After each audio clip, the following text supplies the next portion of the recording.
Wako watu unaishi nao watu wabaya. Wako watu unacheka nao kazini, lakini ukiwatega mgongo wanasema nilikuwa amekufa leo. Wako watu umewazima mpaka vitu vyako, lakini hivyo vitu wamepeleka kwa mganga. Wako watu umewakumbatia, lakini umekumbatia choka litakalo kumeza baadaye. Hauwezi kupata ufunuo wa kujua kwamba yule ni mtu mbaya mpaka unakaufunuo wa Roho Mtakatifu ndani yako. Mpaka umempata Roho. Binti moja ananiambia, baba tumebakiza wiki mbili kufunga ndoa. Akasema Roho Mtakatifu anaanza kushuhudia. Ingia kwenye maombi siku tatu. Ingia kwenye maombi siku tatu. Anasema nikaingia kwenye maombi siku tatu. Nikiona kwenye maombi siku ya pili, kumbe na mchungaji naye anaingia kwenye maombi. Ananiletea taarifa kwenye maombi siku ya pili ananiambia, yule mwanaume sio sahihi. Akasema ngoja niende kuomba. Siku ya tatu anafunguliwa yule mwanaume sio sahihi. Pamoja na kwamba anaenda kuingia naye. Angalia kilichotokea. Siku anatoka kwenye maombi, alikuwa ameshaishi naye. Na wana mtoto. Wanakwenda kuibariki ile ndoa. Mungu akaizuia. Maana anakwenda kuingia kwenye agano mbele. Ile siku anatoka kwenye maombi anarudi nyumbani. Yule mwanaume anamtaka alale naye kinyume na mhubiri.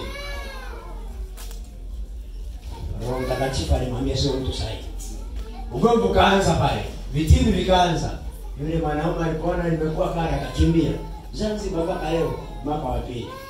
Akasema kama Roho asingenisukuma kuingia kwenye maombi, ni mara ngapi Roho anakwambia hiki unachokifanya, hebu kiache kwanza, ingia kwenye maombi.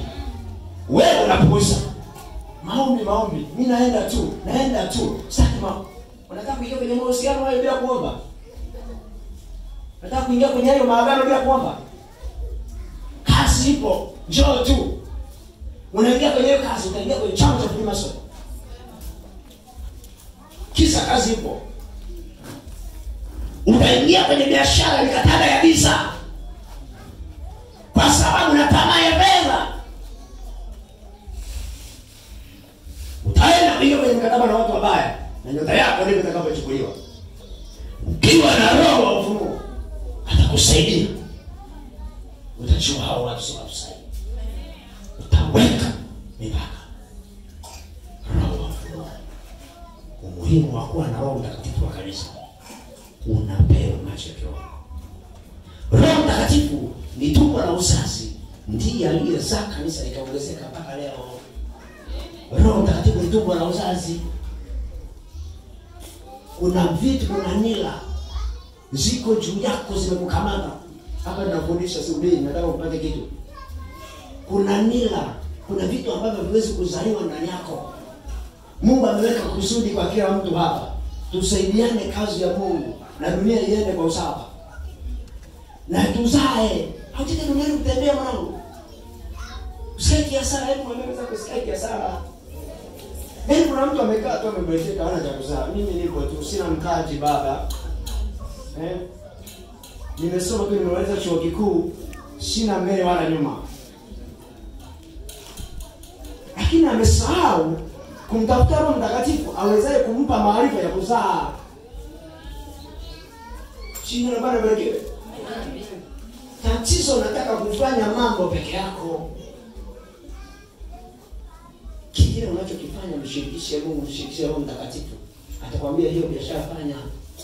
Pale nenda au usiende. Kwa maana mwanzo unaweza kuona kama kuna ibada nyingine unaziona ni kama ibada zina misalaba. Misalaba ni kweli inaweza kawepo, lakini misalaba mingine ya wanyang'anyi. Tangu nilipoenda kukanyaga pale ndio Roho amezima. Mimi utanao wengi tu. Binti mmoja alikuwa amefurika Roho. Ni mtu wa rohoni. Maisha yake ya rohoni. Maisha yake yanachanua. Sasa nikaenda kutembelea kanisa moja tu. Sawa, anasifu anaabudu. Roho wao akashuka. Wa kwao sio wao ile naye. Aliposhuka ile nikasema nikajalo. Nikaanza kutabiri. Akasema pastor anatoka madhabahuni akaja kaniwekea ile mkono. Tangu siku ile baba ni mwaka wa 4 huu. Sijawahi kusikia hata kujiba kunena kwa Mungu. Hamu ya hata ya kwenda kanisani imeisha. Paka sasa ninapokuambia nimesharudi duniani, nimesinga, nimezaa tena mtoto nje, sielewi maisha ya wokovu, sina hamu ya kusoma neno, nikiona wale wanaimba nini achevuka tuna tamani tu nichukue panga nikate. Tangu the day alipowekewa ule mkono alipewa roho yupi? Ndio anauliza alipewa roho yupi? Huyo ni roho wa yule mtumishi, anasema pastor. Huyo hakuwa pastor, alikuwa pastori. Haleluya. Amen. Hebu naomba mtu mmoja kwenye Biblia nisome kitabu cha Matendo ya Mitume 9:31. Wakati anatafuta Biblia hapo msomaji ambaye anakimbia, andika hii point. Ukimpata roho wa kweli, umepata maongezeko na ustawi wako wa kiroho na kimwili. Ukimpata roho wa kweli, umepata maongezeko yako na ustawi wako kiroho na kimwili. Spiritual and physical. Roho ni nini? Ukimwona mlokole, nisikilize, ukimwona mlokole yuko vizuri kiroho alafu kimwili amepinda, hebu muangalie marais. Huwezi kupinda kwa na roho. Sio roho huyo namjua mimi. Sio naona vijana wangu niliokuja nao. Nikiwasimamisha hawa watumishi wa Mungu, hebu tueleze ulipotoka. Atakwambia mimi nilikuwa kwenye baa napiga muziki baa, Mungu akanitoa, leo ni watumishi wa Mungu. Amina. Atakwambia mimi alimanusura ndumukie kwenye lile shimo. Lakini unawaona walivyonyoka? Umewaona walivyonyoka? Ni kitu gani kinakusababisha umekaa umepinda bado unavaa suruali inakuja huku? Kijana, hela hamna, pesa hamna. Haiwezi kukosa hela. Sisi pesa tunaita inatoka benki na kucha. Tunaita. Ila lazima uwe na connections za kiroho. Kizida vibaya utakuwa mganga. Utajiunga kule. Connections za roho. Haleluya. Nilikuwa nafundisha wanangu pale, nikasema nilikuwa nafundisha wanafunzi wa vyuo sekondari shule ya msingi, ambao ukiwa na roho au usomi kitu kinachoitwa possible answer, unasoma exactly.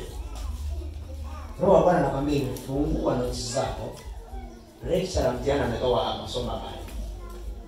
Ukienda tumefaulu kuingilisha hiyo, wewe unaenda kwa maombi. Ila sasa wale ambao wana roho mwingine, wana maisha ya beti.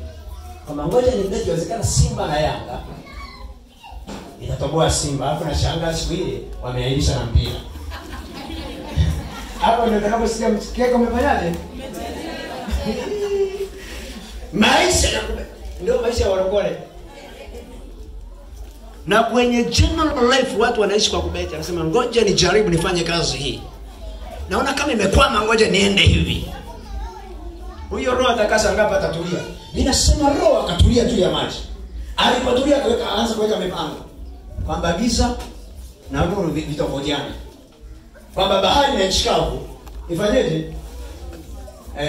Roho atakapotulia ndani yako atakwambia hii ngoma acha kushindana na mmeo, utapiga makofi. Hata nipige wewe wenzangu kuna wakulia akakukumuta, utalala na nje na unanena kwa lugha. Utakapoona kaja amekuja, nasema Biblia imesema ya kwamba ikiwa mwanamke anayeamini anaishi na mwanamke asiamini, asimwache kama hajashika, atulie tena. Nani ajuaye kwamba kupitia yeye atambadilisha? Kiona amekuja juu, amekuja na pombe zake, anasema nachukua naishi na mwanamke asiamini. Randasha pato pesa babaya. Eketa shope. Anasema ukiwa vipi wala kila siku ni kitu na kumeelewa na baba sijaelewa. Unarudi kwenye andiko la Hana. Ila ile ndio kutulia rohoni. Maana wanawake na wajua na waelewa. Sikiliza. Nilikuwa nashangaa zamani, nilikuwa kijijini miaka ya 90 80 kitu. Nikawa naona mgogoro mkubwa kati ya mama na baba. Nilikuwa naishi mara ngumi. Nikaanza kufanya research kidogo. Ndio maana baba hivi mwanamke akiamua hivi kuongea, ukisema pia kunyamazisha.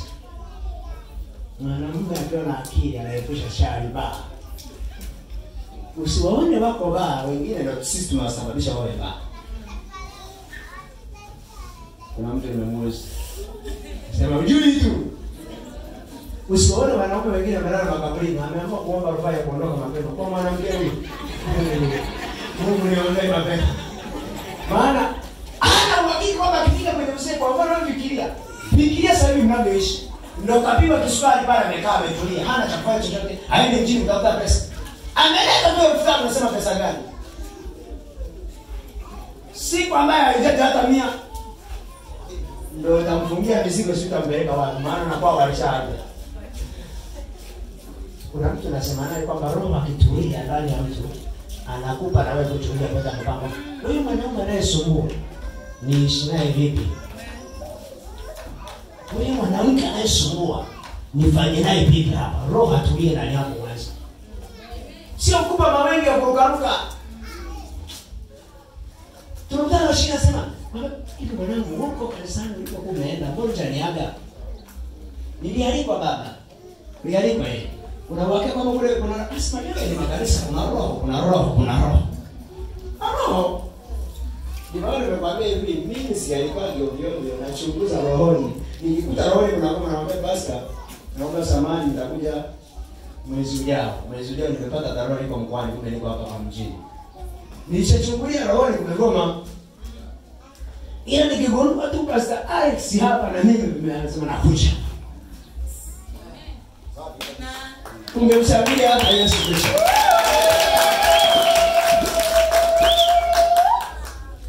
Tunaoongozwa na roho ni wana wa nani? Tunaoongozwa na roho ni wana wa nani? Tunaoongozwa na roho ni wana wa Mungu. Hebu aliyefika mwenyewe ni mtumishi nisomee baba. Matendo ya Mitume 9:61. Matendo ya Mitume 9:61 Biblia inasema, basi kanisa likapata raha katika Uyahudi wote. Anasema basi kanisa likapata raha katika Uyahudi wote. Na Galilaya na Samaria likajengwa likiendelea na kuongezeka katika. Anasema likajengwa na likaendelea kuongezeka katika kichwa cha Bwana. Katika kichwa cha Bwana. Na faraja ya Roho Mtakatifu. Na faraja ya Roho Mtakatifu ikawa juu ya kanisa. Roho Mtakatifu akiwa juu ya kanisa ambayo ni wewe, anakupa faraja hata kwenye magumu.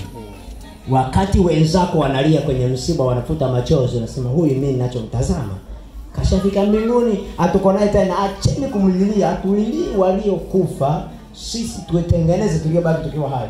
Sasa huyu jamaa ungesema utoa wapi? Anambia ninaachiwa kwa sababu niko rohoni. Unashangaa biashara zile zimegoma na wenzako. Ni kama hajapata hasara. Au ndo katengeneza mtego naambia. Ukiwa na Bwana ni yote ndani ya yote. Amina. Ila usipokuwa na Bwana kwenye changamoto, hata pastor mtie moyo vipi unasema, wewe pastor hujui tu unakalia kulia. Hujui tu. Tafuta faraja ya Roho Mtakatifu.